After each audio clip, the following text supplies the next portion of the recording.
Good evening, everyone. We are here tonight for another session of Romantic Rendezvous Locked Down. And tonight it's Charlotte Nash's book group session, First Experiences Reading Romances. Charlotte tonight is joined by her friends Amy Andrews, ARRLD Blake and Bernadette Rowley. Good evening, ladies, and welcome. Thank you. Before I disappear, I'll tell you a little bit about our guest tonight, and then I will leave it to Charlotte to lead the session. Amy Andrews.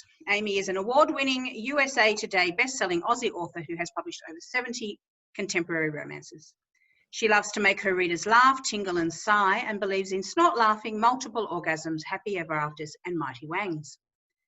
She also loves frequent travel, good books and great booze, although she'll drink mediocre booze if there's nothing else.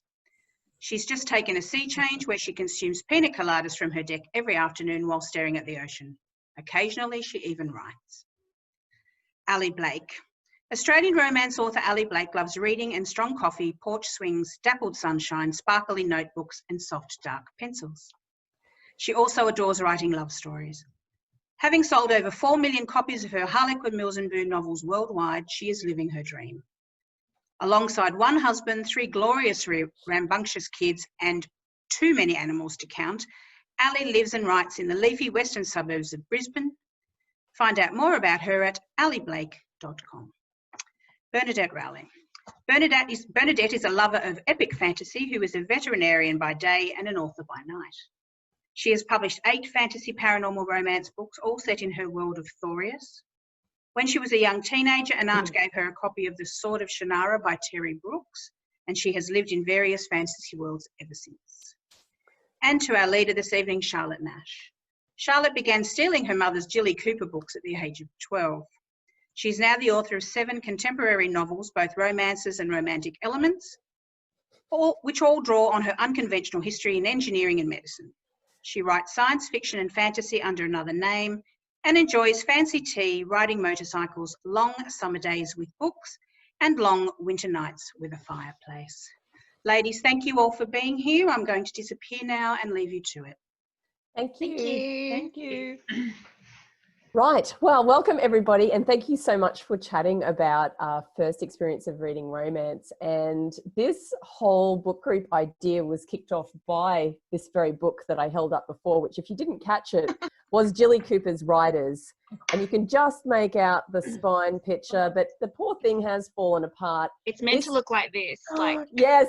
See, Ali's her copy. So this is the copy that I stole from my mother's bookshelf around the age of 12 or 13. And it was never quite the same again. And I think it actually came from one of her friends. So that friend obviously never got it back, and it's still on my shelf. And it was a very eye-opening read. And the first time that I had read anything that I would call romance that wasn't YA middle grade romance, that was fully adult romance. And it's definitely a sexy read in a very 70s and 80s way.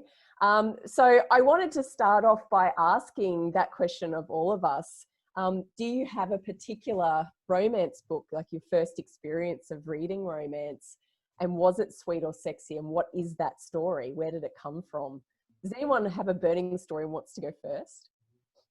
Okay. Ellie, go ahead. Yep. So when we first started talking about this, and I love that you've still got your copy of Riders as well, because I still have mine. So when you're talking about like that YA middle grade, you know, the old Sweet Dreams and Sweet Valley High books. Yeah. So I had older cousins and they had bookshelves full of them. So whenever I went to visit, I would just go and scour and beg and plead, if I could please borrow a couple, I promise I'll bring them back. And I always took them back once. This one here never got returned because it was my absolute favorite. And since then, like they've got rid of all of theirs over the years, but since then I've ended up scouring secondhand bookstores and eBay and like tracked down, I've got bunches of them. But this one here was my absolute first favorite. But same thing with this one here is my first favorite, Mills and Boon. And my grandmother used to keep bags and bags of them under her bed. So same thing, when we'd go and visit, I just go and scour these bags of books under her bed in the spare bedroom and take them home, borrow and bring them back again. And all of them ended up going back except one. And this is the one. It's called Enemy in Camp by Janet Daly. And you can see by the cover that it's quite dated. I've read this one, and it's completely falling apart. But I still love it today. So even though there's things in it that do date it, as you say with the Billy Cooper, it's definitely of its time. Yes. Yeah, still love that book today. So that's definitely where it started for me. Put a pin in that question, because I definitely want to come back to the idea of what stacks up that you used to read. Yeah. But Amy and Bernadette, do you have a story like this, or are the origins of your romance reading a bit more shrouded in mist? No, I read my first romance novel because my mother used to have a stack of romance novels. She used to go down to we had a secondhand bookshop down the road, and she would go and grab a bunch of them, and my father would go and grab a bunch of the paperback westerns, which are really just Mills and Boon for men, whatever you say. I've read plenty of them to know. And then I would start to kind of sneak off with them I think I was about like 12 years old. And I cannot remember what my first one was, but I can tell you, because my mother was a sexy Harlequin Mills and Boon reader, that it would have been a Carol Mortimer or an Anne Mather, or one of the really kind of red, sexy ones for sure. And I would just glom them all. Like my formative romance years were all about essentially English, although Mum also read Emma Darcy and all of the Australian authors as well. So I kind of grew up on that sort of 1980s era, a lot of boss secretary kind of, romances. My mother would say, I'm not really sure that that's suitable for you to read, but she never said no.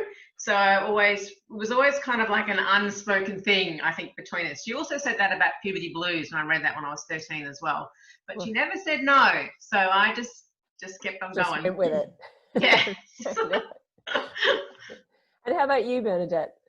I think I was quite late to reading romance compared to the three of you.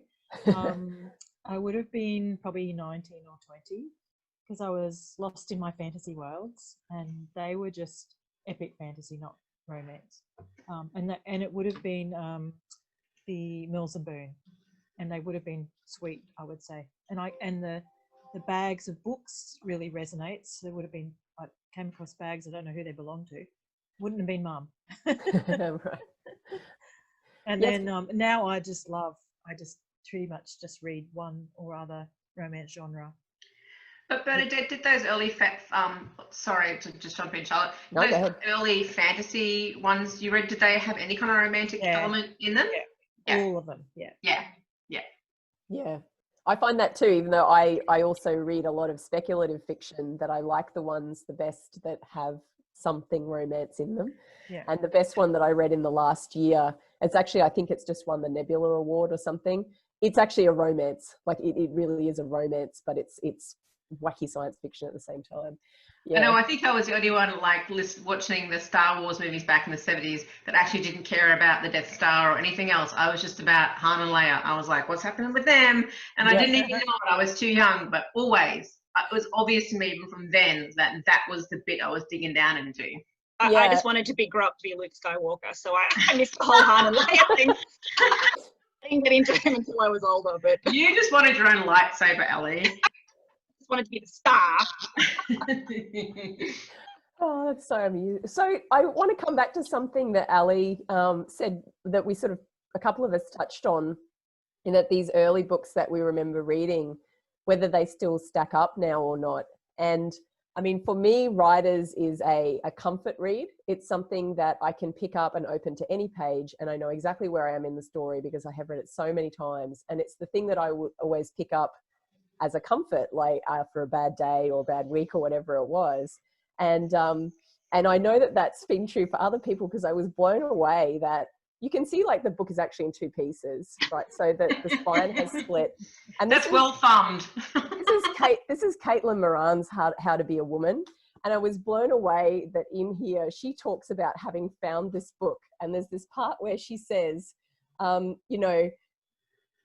turn around, go back to my room and open up page 113 of Riders. The spine is shattered. So it now opens at this page quite naturally, where Billy takes Janie down to the Bluebell Wood.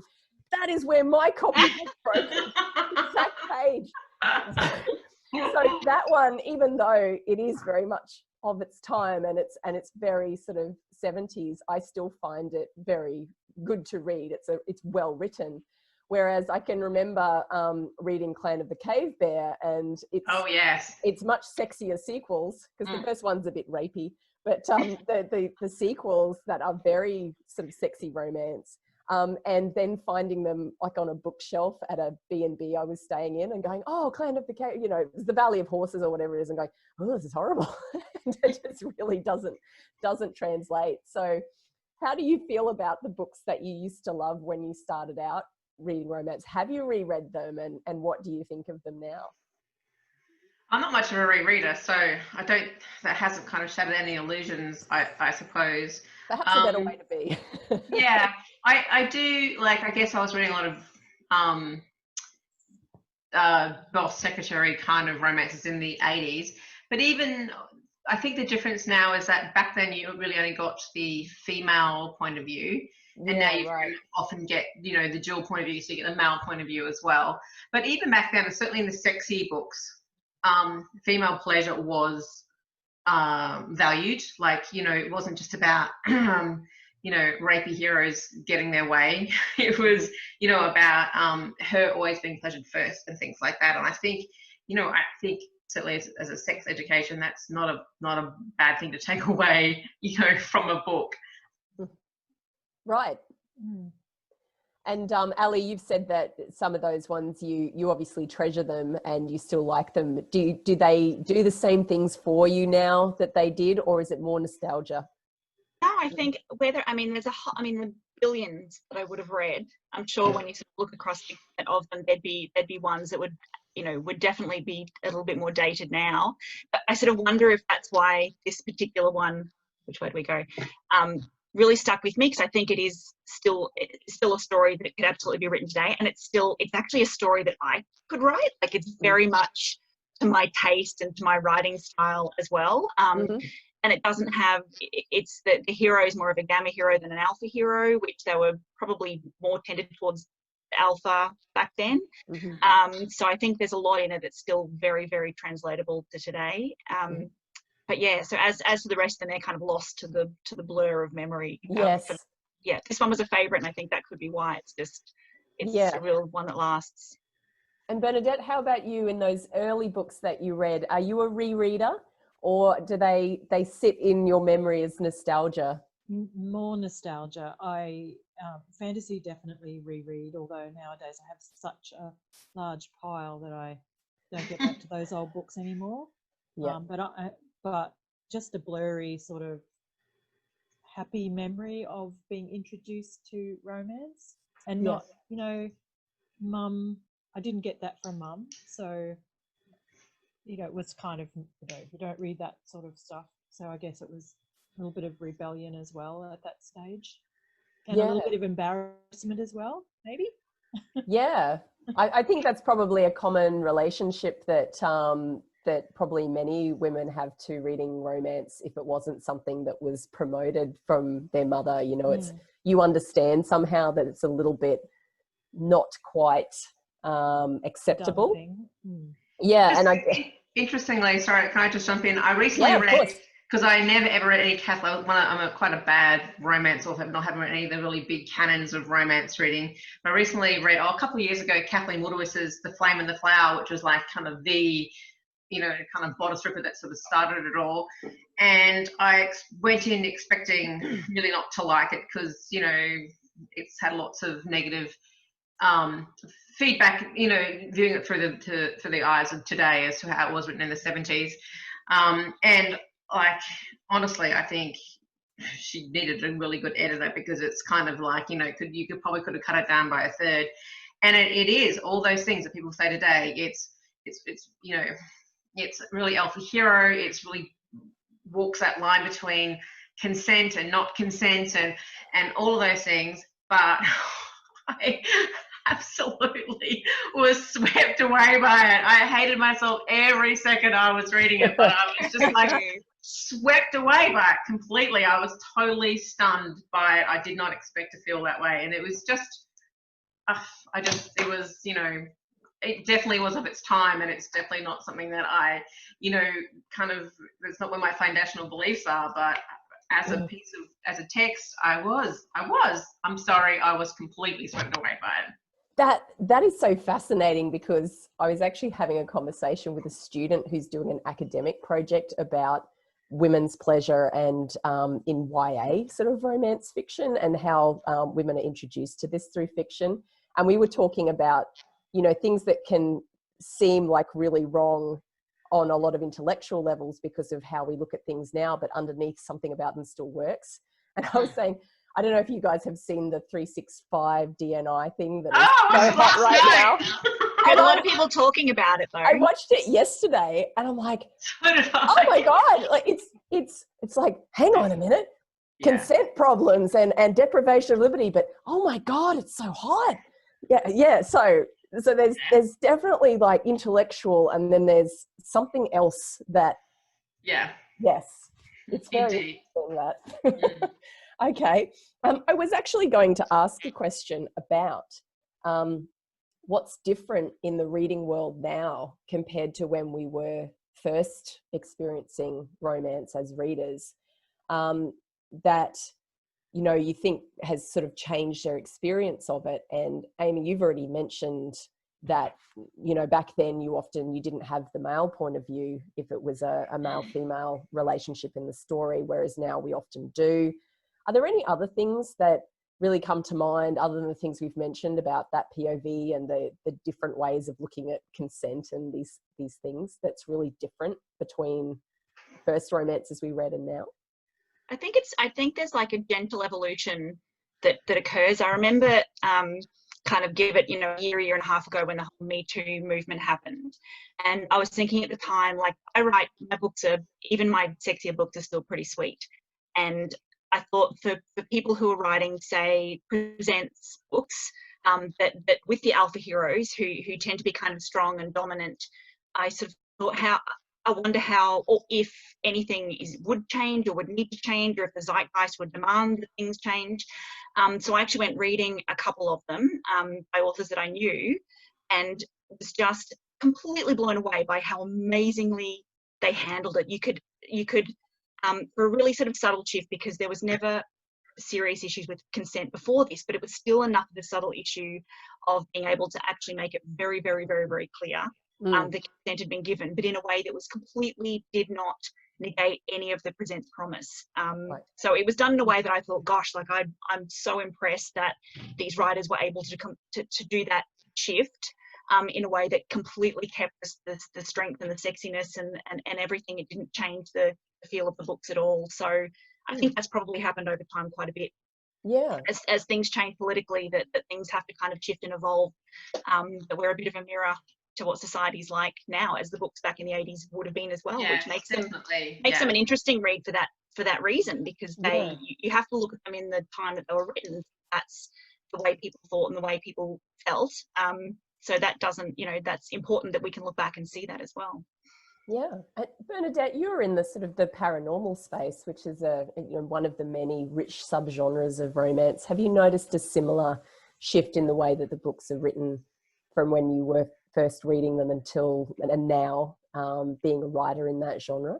I think across most genres you've got, I still love a good alpha hero, but I think they're more concerned about the experience of their heroine, that within the sexual experience, that she gets some enjoyment. So I think that has changed. And also, I guess because I write high fantasy, there's not the birth control and that sort of thing, although you try. Probably still the woman's responsibility, I guess, in that, because they're taking potions and things like that to avoid pregnancy. Right. But probably more just the concern about, and I do read in contemporary romance and also historical. And the historical, I guess, is a bit similar to my epic fantasy in a lot of ways, as far as their experiences and the approach goes. But I think there is definitely the consent and the female pleasure being more of a thing that the hero is more concerned with. Yeah. which is great. Yes. Also, I think People don't want to read it. I think Sorry, there's also Amy? diversity issues as well. I Right. think Yeah. we have much more diversity in our the writers and the readers and publishers are all demanding it as should be, and so it's nice to see that publishing is finally getting on board and authors are getting on board with peopling their worlds with, you know, the vast, you know, the vast sort of majority of people that are out there, you know, in normal society. Yeah, I guess it's interesting the ways that now that we've sort of acknowledged the way that the current zeitgeist is shapes us as people, and therefore through us the things that we're writing. Do you think that there are still echoes of the early romances that you enjoyed in your writing even now, or was there something in that early writing? Hang on, I'm going to ask a different question. Was it the early romance reading that spurred you to be a writer, or did the desire to write come later? What was that relationship like? You know, were you a reader fan before you wanted to write, or did those things come along at the same time? I think for me, I always wrote. So if I was meant to write 2 pages in grade 2, I'd write 5 pages. Like, it's just something that and I still write long. So that's, I've never learned from that. But so I think I'd write even before I really considered the idea of actually doing it as a career. It just would be something that I'd always do. And the first time I sat down to actually write a book thinking I'm going to have a crack at writing a book, even if it was just for me, it was a romance without even thinking about it. It's just what came out. That book will never see the light of day. And the next one, again, was a romance to a point where I got to a point where I thought, actually, I'm really enjoying this. I don't know if there's anything to it. And so when I thought, how does one get a book published? The first place I went was to the Mills and Boon website, because I knew that they published romance and that's what I was writing. So certainly those books and the Doris Day movies and, you know, all the things that my mum introduced me to, all those kind of movies definitely influenced me. And even looking at, you know, when I was thinking about these books, when we first were talking about this, 2 stories here that I showed you earlier, there's big similarities to how I write. Like, really similar kind of heroes. Gamma heroes who are a little bit laid back, and the heroines are slightly neurotic, and in both books. And that's very much the kind of thing that I still write today. So the influence from those ones, whether I just gravitated to them or whether that's just, you know, whether that's definitely been an influence, it's all kind of part and parcel for me, I think. Right, so all naturally fitted together. Yeah, it's all together. Right. I think I was definitely a reader first, and like Ali, I was very creatively driven at school. In English, I would do the whole write 2 pages or write 5. I always did as well, but I'm not one of those writers who you talk to that says, ever since when I was 2 years old and I could staple paper together, I knew I was going to be a writer. It never occurred to me that writing was a thing that people did, though obviously people did do it because I was reading books, but that never ever occurred to me at all that that's something I could do. So I guess I was always a reader first, and then when it came to thinking, I could write a book, it naturally, like Ali, occurred to me. It was just like, well, I wouldn't write anything else because that's what I love most. But back to your question about what's kind of changed from the books that we were reading in 1980s, showing my age now, to now, lots of the external stuff has changed. Lots of the the type of heroes and heroines you write about now, I think all that might have changed and shifted with the times, but base promise stays the same. And I think that's why romance has such a loyal readership, because you know, you can go into a romance and that there's going to be 2 people, maybe more sometimes, maybe not necessarily people, but they are going to meet. There's going to be issues, but at the end there's going to be a happily ever after, a happy for now. And the base promise of romance is that, and that is why readers keep coming back and back and back and back, because I can look in the news and watch stories that don't end happily ever after and live in the real life 97% of my time. When I'm reading, I want that happily ever after, and I think that's why romance is so perennially popular, and that promise never changes. Yeah, it's like a shifting frame that can take a story from any time and put it into that that wonderful promise of an ending that does not leave you in a bad place as a reader. And what about you, Bernadette? I'm trying to remember now what question I was asking. We were talking about the reader or writer first. Yes, correct. How that happened for you? I'm a bit like Ali and Alison. I was always wrote in primary school and high school, and then studying. I just always just read because I didn't want to write while I was going through that process, and that was always fantasy. But when I did write an adult, when I was working with Louise Cusack, and I started out doing a space opera, I suppose you'd call it, what I was writing with her, which I one day might publish. There was a really strong romantic element in there. It wasn't a romance, but it's very strong romantically. And it's right, Alison's right, like it's that comfort of knowing that you're going to have that happily ever after.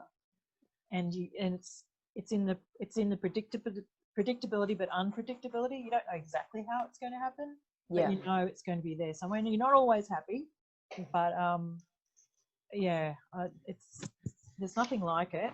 And I'm not ashamed to read romance. Now I'm not ashamed to write romance, and I like the formula that you work with, the basic formula that you work within. Mm-hmm. Well, for myself, I'm a bit like Amy. I kind of dabbled in writing. I liked writing, but I didn't know what I was doing. I didn't know that writing was this thing that people did for a living, which again, don't know why, because I was reading, I would go into bookstores and go, oh, wouldn't it be amazing to have a book published? And never clicked for me that was a thing. But the thing that really spurred me to want to write, oddly, was when I read Cross Stitch, which is now is what they call Outlander, but I read it as Cross Stitch. And I think in part, a little bit like what Ali was saying about finding something that gels with you and what you're actually interested in writing, because a lot of people like Outlander for a lot of reasons, but one of the things that I really enjoyed about it is it was such a genre mashup, and it was still very romantic, but it was also time travel, and it was also history, and it was a lot of other weird like little elements in there, and I found that really appealing. So that was the first book that I read, and I went, you know what, I would really like to write something myself. Oh, I have one like that. Hey? I've got one like that as well. Yeah. My entire romance catalogue up until the point that I read this book that I'm going to tell you about was essentially Mills and Boon presents English, Australian, some New Zealand authors. That was kind of all that I read. And then one day I read this book, Jennifer Cruise's Getting Rid of Bradley. Yeah. Somebody said, oh, you must read it, it's amazing. And it literally changed my life. It was, I think it was, she wrote it for the Silhouette line, I can't remember now. And it was funny and snarky and just, almost chick litty, but in a category format. And I was like, oh my God, romance can be like this. I never thought it could be like that. And I knew from that moment that was the way that I wanted to write. It completely changed my outlook on what I wanted to be and how I wanted to write as an author. It was like a light bulb moment, and I've been a Jennifer Cruise devotee ever since. Yeah, she's the first romance author I ever read that showed me that the characters could have bad sex. Yes. And they can have really bad sex, and it still and then it's kind of like, well, if that was, we've got to try again because clearly something went wrong. And it's like, there's things that definitely in her books.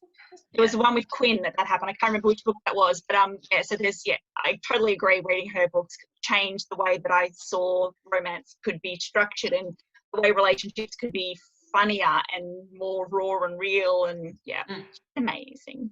Yeah, I think we've probably all got a lot of stories like this. I remember the first time I picked up one of J.R. Ward's in the Black Dagger Brotherhood series and went, oh my God, like it was just so different from anything I'd read at that point. And And I was like, oh, this is the kind of thing that most of my published books are not sexy, like they're sweet very much.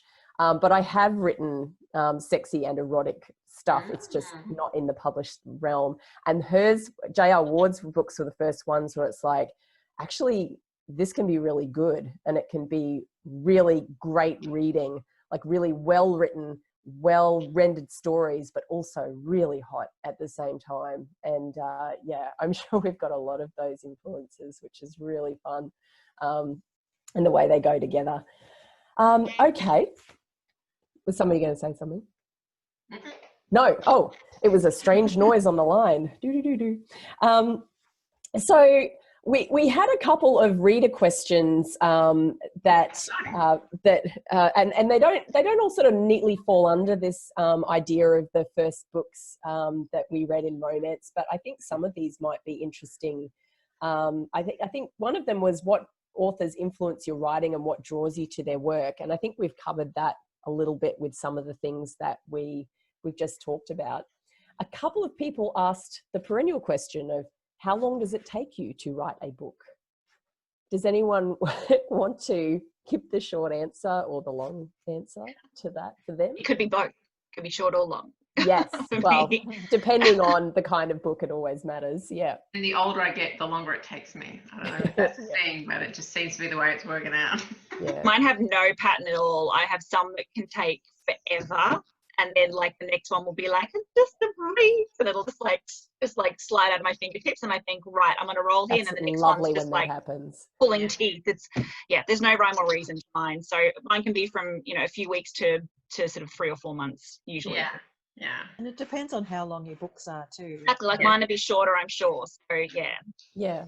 Bernadette, do you find that they're variable as well? Yeah, exactly. And it depends on whether you've got a deadline and how many you've got to punch out during the year. And I don't like to be, I'm a self-published now, and I don't have a deadline except one that I make for myself, which I'm very poor at doing. And life gets in the way, but how long's a piece of string? It might be 3 months, it could be 6 months, it could be 9 months. You might start one like I did with book 8 and that was an interracial romance, and it wasn't just coming naturally. And then I went away and wrote one that was a bounce off book 6 that I found easier, and then I came back and finished book 8. And I've been so gratified that people have said that's my favourite one when it was so hard for me to write. It didn't flow. I think one thing that most writers... How is it going to be received if it didn't flow? I think most writers agree that it doesn't get easier, that usually each book is its own beast, and some writers even say it gets harder because you're always trying to raise the bar as you go along. And so I definitely find that. I think they're all their own thing. I can usually know that I can write a draft in 6 to 8 weeks of a sort of 90,000 word sort of length. It's how much time in the editing is the question, because some books you can edit in maybe another month, like structurally edit, and then there's more time to do copy edits and that sort of thing. But others might take 2 or 3 rounds of that, and that can be interspersed with other things. And yes, so it is one of those hard to pin down kind of questions. Amy, there was a reader question particularly for you, which said, how do you keep your books so fresh and vibrant? Obviously from a long-term fan who's read many of your books. Well, I don't know. I think any writer always has a bunch of, ideas floating around in their heads. So, it's like once you open the portal to that kind of space, it's just always coming at you. I work closely with, for like all my Entangled books, my rugby series and my Creedence Colorado series, work really closely with my editor. We bounce off each other a lot. She has lots of ideas that are great and fresh as well, and then we kind of work on that together.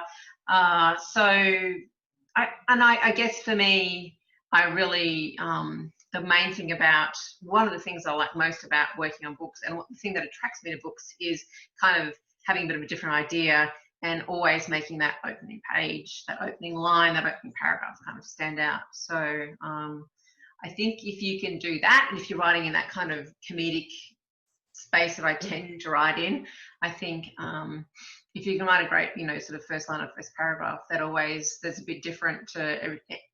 It's a bit different to, might be anything else anybody said. You've already got them, so maybe they just seem fresher than they are because I give a good first page. I don't know.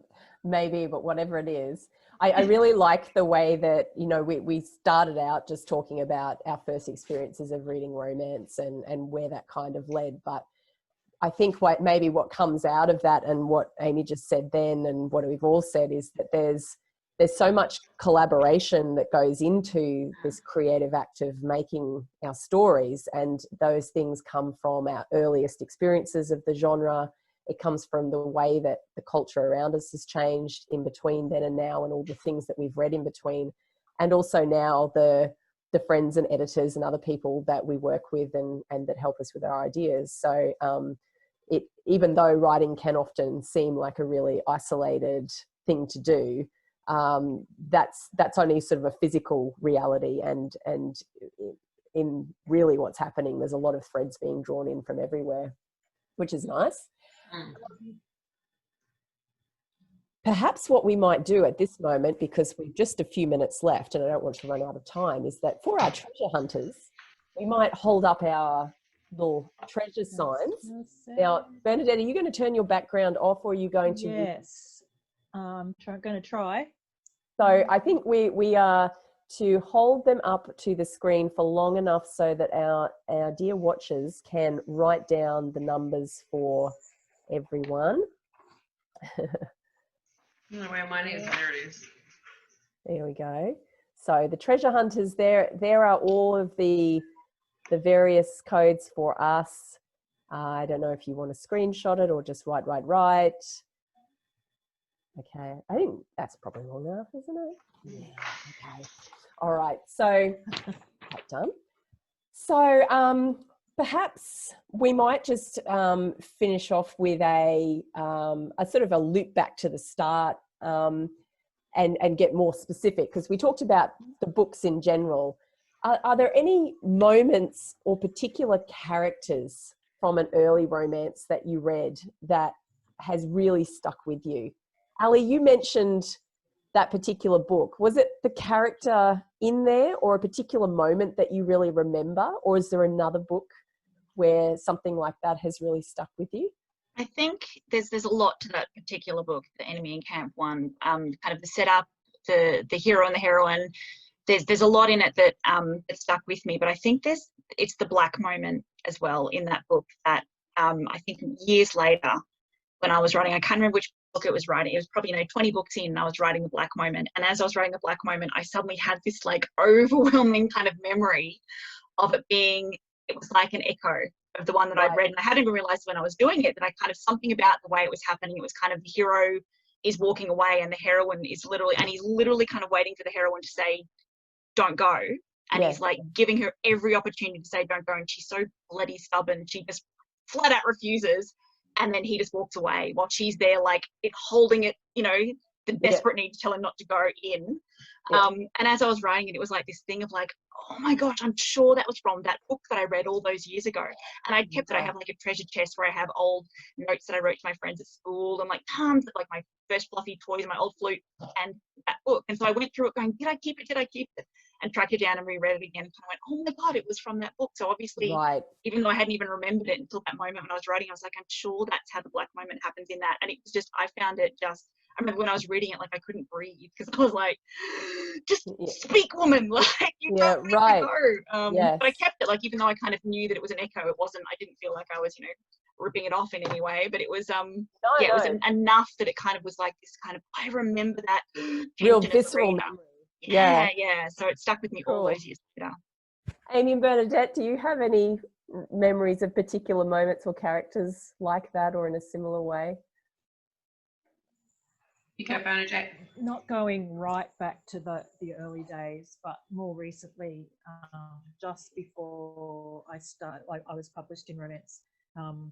I read a lot of Sophia James, and I just loved the way she named her characters, and I've always tried to have interesting names for my characters, and also I like the idea of Marie Force and her series, and one romance springboarding into another romance and another story. That's what has influenced me as well. So not my genres, but historical and contemporary. It just, those couple of things just has really influenced the way I want to write and my stories flow. My series flow.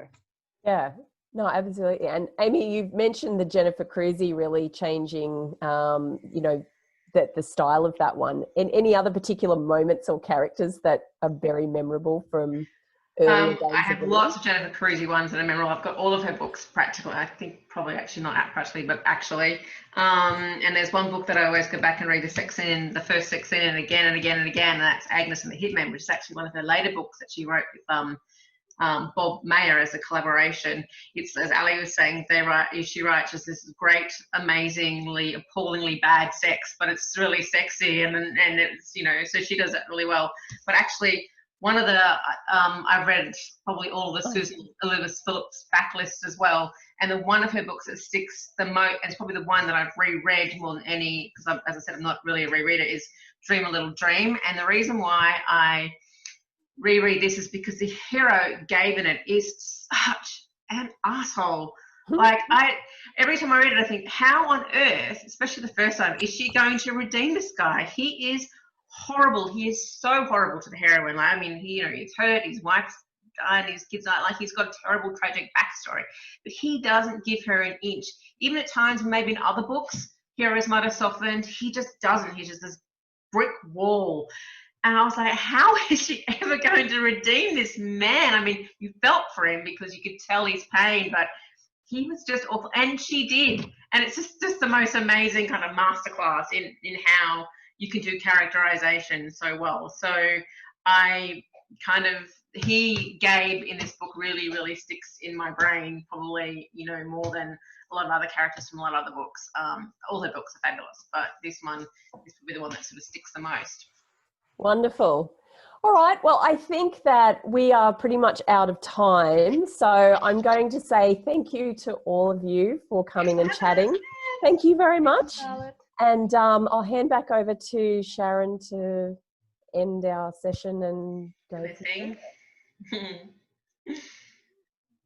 there she is. Hello, ladies. Thank you so much. I enjoyed watching that as you unfolded all of that for our readers, and I'm sure they'll enjoy it when Romantic Rendezvous Lockdown goes live in a few weeks.